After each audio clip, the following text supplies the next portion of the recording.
ഞാൻ അവളെ ഉപേക്ഷിച്ചാൽ ഈ സമൂഹം അവളെ കല്ലെറിഞ്ഞു കഴിയും. പക്ഷേ മറ്റൊരു വല്ല ശിശുവിനെ ഉദരത്തിൽ വസിക്കുന്ന അവളെ സ്വീകരിക്കുന്നതും ഉചിതമല്ല. രഹസ്യമായി ഉപേക്ഷിക്കുന്നത് നല്ലത്.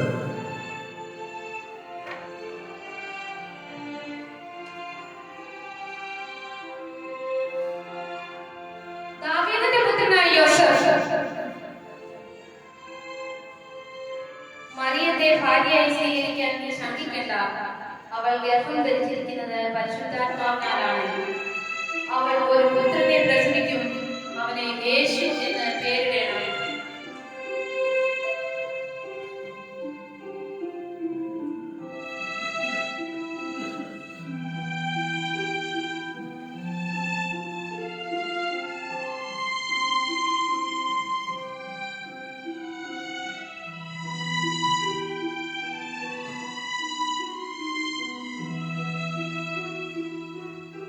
ആ കാലത്ത് ലോകമൊക്കെയും വേർപെടി ചാറ്റണം എന്ന രാജാവായ കൈസറിന്റെ ഒരു ആജ്ഞ പുറപ്പെട്ടു. എല്ലാവരും പേർ ചാർത്തപ്പെടേണ്ടതിന് താന്താന പട്ടണത്തിലേക്ക് യാത്രയായി.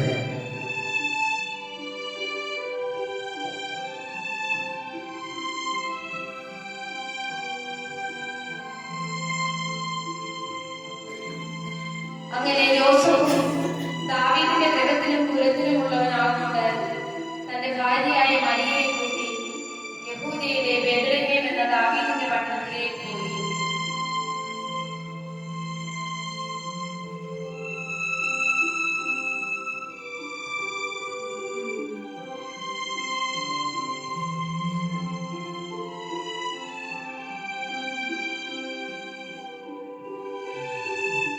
അത്യുന്നതങ്ങളിൽ ദൈവത്തിന് മഹത്വം, ഭൂമിയിൽ ദൈവപ്രസാദമുള്ള മനുഷ്യർക്ക് സമാധാനം.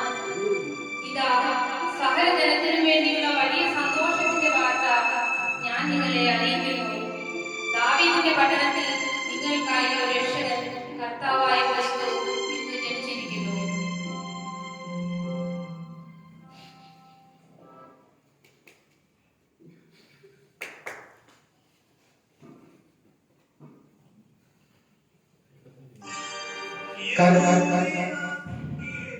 കന്യക ഗർഭം ധരിച്ച് ഒരു മകനെ പ്രസവിക്കും.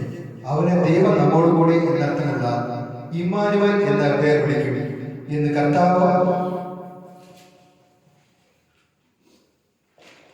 പ്രവാചകന്മാർ മുഖാന്തരം അരുളി ചെയ്തത് നിവൃത്തിയാകുവാൻ ഇതൊക്കെയും സംഭവിച്ചു.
യഹൂദ ദേശത്തിലെ ബേത്ലഹേമേ, നീ യഹൂദ പുത്രന്മാരിൽ ഒട്ടും ചെറുതല്ല. എന്റെ ജനമായ ഇസ്രായേലിനെ മേയ്പ്പാനുള്ള തലവൻ നിന്നിൽ നിന്ന് പുറപ്പെട്ടു വരും എന്ന് പ്രവാചകന്മാർ മുഖാന്തരം എഴുതിയിരിക്കുന്നു എന്നത് ഇപ്പോൾ നിവൃത്തിയായിരിക്കുന്നു.